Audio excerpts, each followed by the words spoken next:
Nova Drift. This game looks like it's got space in it. It does have space in it.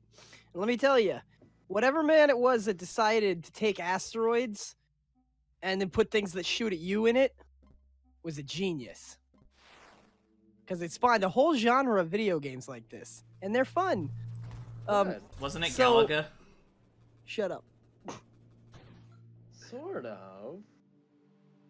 So Galaga was like, let's take Space Invaders and do something more with it. Right. So you'll see here that I have like this line in front of my ship. That's the way I'm facing. That's the only direction you can move. You have to like turn your ship to move. It's not like a traditional twin stick shooter where you can move any direction and shoot wherever. Kind of reminds me of do you remember Flow on the PlayStation like fucking forever ago? Yeah. Yeah. Reminds me of that. Yeah, kind of. So now every once in a while you'll see I'll bring up this like upgrade screen here, and the first 3 upgrades you get to choose your like actual ship chassis and your weapon and your shield type. Beyond that, you have a much larger like tree of upgrades that you can go to, or multiple trees of upgrades you go to, and you kind of get like random mods each time. So you gain experience, so it's kind of more like an Asteroids RPG almost. Interesting. Yeah.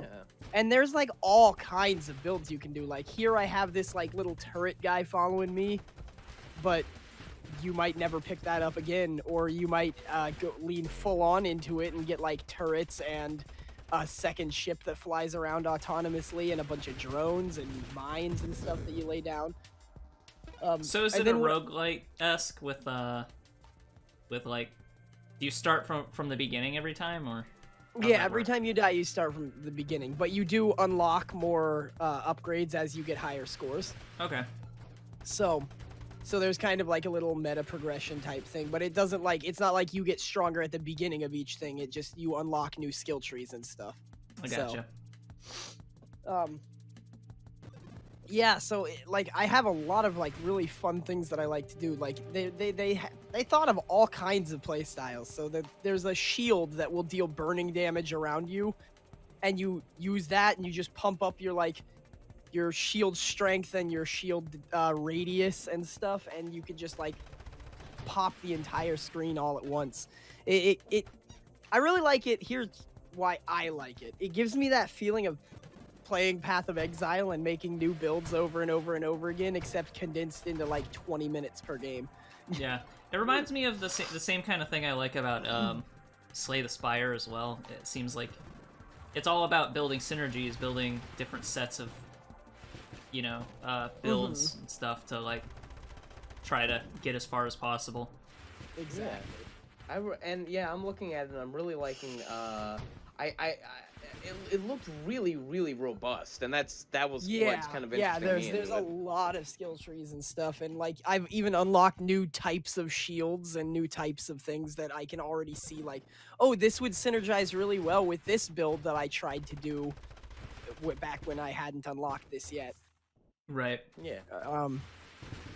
So like here, even just like really basic synergies can be really fun. Like this ship cloaks when you're not firing. And my weapon, you want to fire it just every once in a while because it puts out a salvo of rockets. So like just that very simple synergy right at the beginning bases the rest of my build around me hiding and trying to deal damage only every once in a while. Right. It's really cool because and that's why I think earlier in this early access there was an option where you didn't have to choose your weapon, then your body, then your shield. Like because the first 3 upgrades are always going to be that. There was an option where you could just get right into the skill tree, and I don't know what they did with that option. They must have taken it out because I think they want you to like choose those 3 things first. So that it's like non-deterministic every time. Yeah, and another reason that this game was looking really interesting to me, of course, is because I love shmups. So, and this looks like a really robust RPG like one of those, which is crazy to think, but yeah, cool. One of my favorite parts of like old shoot 'em ups was like getting the same weapon multiple times and seeing like some shoot 'em ups did this. You get the same weapon multiple times and that weapon gets stronger the more times you pick it up. Oh yeah, I remember mechanics like that. Yeah, I and played like that was one of my favorite things. So having like being able to like RPG element my own gun combinations is really cool. One of my favorite games on the PS1 was like a shmup, but I to this day cannot remember which game it was. Oh. I think the art style looks a little simple for me though. It looks kind of Oh yeah. like I feel like I would like it a lot better if it looked more like Geometry like Wars the or art's something. there, it's nice, but it's It's like flat, it's more which is for, like which is fine, but it's not my thing, I guess. Yeah, and one of the things that I'm thinking of looking at it now that you're mentioning it, you know, it'd be nice if it were more colorful. Like, it's got a lot of neon colors, but if it was like really, really, really bright and colorful, it'd probably be great. And yeah, that's the good thing about Geometry Wars. It's so like pretty, kind of. You know what I mean? So here's a cool thing. You can see they have these big ship battles because it wouldn't be a shoot 'em up without them, obviously. Yeah. Oh yeah, hell yeah. Oh, here we go into the fucking bad apple right here. Yeah, exactly. I'm using a shield that actually reflects those, which is funny. But like yes, Ikaruga. You have to get in there and you have to get in there and shoot inside of the thing, or else you're pretty much dealing no damage. I think this is actually where I die. Oop. Yeah. Rip. Because it's actually a lot harder to control. Like, this game would be really easy if it had traditional twin-stick shooter controls. Like, part of the difficulty of the game is you can only move in the direction you're facing. And I think that I saw a control setting for strafe, so I think that there's, like, a limited time strafe upgrade you can do. Like, you can strafe for 2 seconds or something. Right. Okay. I got a question. Yeah. So it's got like bosses and stuff, big ship battles. How's the boss and enemy variety on it? It's actually pretty good. I honestly, if I go through this, like going through this video, you'll see like a huge number of enemies. So last time, at the beginning kind of video, I started with like all of the modifiers on, and you kind of unlock modifiers as you go. Like start 10 rounds higher and spawn more elite enemies and stuff. Right. So. Oh, sorry. So you So this time you only took more experience. Yeah, this time I took like the baby mode. I just started with what you would start as a game. See how it's like a lot slower early on. Yeah. Oh, the worm guy. Yeah, the worm guy is actually like a supply ship. You pop them for a shit ton of experience.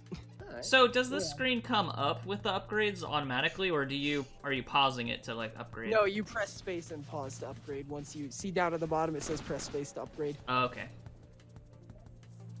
Yeah, and like I often forget to upgrade because I gain so much experience towards the beginning. Right. Here I like this weapon is really cool. I think I just unlocked this weapon, so I was excited to try it. It like creates a wormhole that pulls people towards you, but it also damages you if you overcharge it.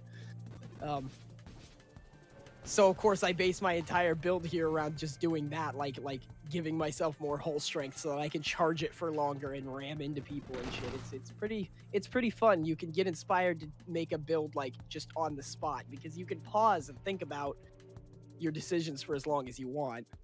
Right. And then they give you a certain number of rerolls. If you like really know a particular thing you're going for, you can reroll until you get it. Cool.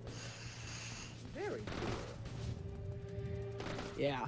And like this particular thing reminds me a lot of Path of Exile, because like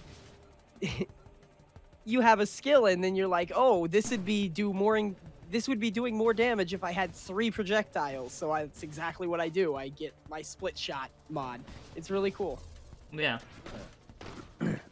Sometimes it gets really flashy. Like those cargo ships, I believe, can contain power-ups, but the game isn't very clear about it. And like one of the power-ups, I think, turns everything rainbow, and it just like scrolls through rainbow colors for like 10 or 15 seconds. It's crazy. I see. Yeah. So it has like Saine said, it has a very simple style, but like it's definitely stylistic decisions. I can't help but keep comparing the look to Geometry Wars, but like not necessarily in a bad way, but like I keep it's hard not to, but I think it's probably just because I played a fuck ton of Geometry Wars. Yeah, makes sense. You might find this game fun, honestly, Saine. It looks pretty good. Yeah. I might try it actually. Yeah. This game comes out on the 27th of March, right? Yes, March 27th is the release date of the game. So keep an eye out for that. Because it's definitely worth, like, you can even just pick it up for 20 minutes at a time and, like, sit down, play a game, be like, okay, well, maybe I can do one more, and then, like, forget about it for a week and then come back and play it. Yeah, it seems kind of low commitment to play it. Yeah, you're cool. Not committed for playing for a couple hours. Like, even something like Slay the Spire, it has a save feature in the middle, but you tend not to want to quit in between runs when they can take a while. Yeah, that's a game that I really feel like I have to commit a lot of time to, whereas this game definitely feels like it'd be easier to just pick up. Yeah. Games like this, though, man, it's like the better you do, the longer the rounds take, though, which is like always a concern for me. Yeah. I still have roguelike games that I have just stopped after, like, that I had never died in, so it's like a 20-hour run or something, and I still haven't died, so I've, like, paused it and then just never come back to it because I lose interest. Yeah. They also, I believe they intend to have different game modes. The game mode that you're stuck playing on in this pre-release version is Endless Mode, which is just regular game, and then if you beat the last boss, it just keeps going forever. Okay. But there is, like, gonna be, I believe, a story mode and stuff like that. That sounds pretty cool. I wish that was in the pre-release, because that sounds actually like a lot more fun than just Endless to me. Yeah, but... well, I think the story mode has the same, like, bosses and stuff, so. Okay, well. Alright. I'm not 100% that there's a story mode, but I do know they said, like, there's going to be 5 or 6 different game modes, and it's going to be a game that's going to continue on in active development even after it, like, releases, so. Yeah, a lot of indie games end up being that way now. Yeah. But hey, I mean, it looks really good, and this is a game that, like, adding more stuff to it can only make it better. Exactly. Yeah. Get cooler synergies. Or even, like, something like mod support could help a game like this a lot, too. Oh, yeah. Oh, yeah. I could definitely see that. See, now here I've encountered an enemy that I've never even fucking seen before. I don't know if they give you more enemies as you, like, level up your account level or whatever, but, like, frequently during this recording, I found a lot of enemies that I had never seen before, and I could have put a good 4 hours into it before I even started recording, so. Right. So yeah, there is a pretty good enemy variety in it. I can point to this as an example. Oh, it looks like this dude has, like, that wormhole thing that you were using, kind of. Yeah, exactly. He was using it against me. Maybe they, like, base the enemy spawns on how good you're doing or something. I don't know. That's completely possible, yeah. That sounds cool. Yeah. Sounds reasonable. It always feels like you're, like, not just seconds from dying. You can be steamrolling 1 second and then, like, a boss that you're not planning for shows up and you're like, oh yeah, this boss. My build doesn't work, which I think is how I die in this run. So that's funny. Yeah, I guess that. I mean, that's one of those things that make you always refine your build and think about how to build in the future and stuff. And exactly. I like stuff like that. So because the runs are so short, you can refine your build as long as you want. See, here I just use the balls to pull them into me because I'm also using a chassis that does more damage if you ram into them. That's funny. Yeah, this game looks pretty cool. Yeah, I agree. It is a very good game. I'd recommend it to pretty much anybody. Even if you don't like it, you can just, I mean, you could just sit down, play it for 20 minutes and be like, it's not my kind of game, you know? And it feels like, it feels like it supports a bunch of different play styles, which is also, you know, really, really nice. Yeah, definitely. Or if even... you don't like aiming, and it also has multiple control schemes. You can use WASD, and then there's, like, A is thrust, S is fire, and use the arrow keys to turn, or then there are mouse aiming, but mouse aiming gets really hard because it focuses right on your mouse. So once you get to the point that your mouse is, you'll just turn around and start spinning in a circle if you don't move your mouse with the ship. Right. Still, though, that might be preferable for me than... Yeah, it'd be preferable for some people. So it has, like you said, it supports a lot of ways to play, not just in, like, builds and stuff, but control schemes. I think there's also, like, 3 or 4 controller layouts as well. Right. I That's cool. believe that this game is supposed to have couch co-op as well. I don't think it supports online, and I don't know what their plans for that are. Right. Yeah. Well, still.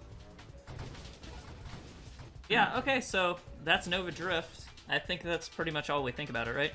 Yeah, I think so. I think I might check out this game. It actually looks a lot cooler than I was expecting from some of the screenshots I was seeing, so... Yeah.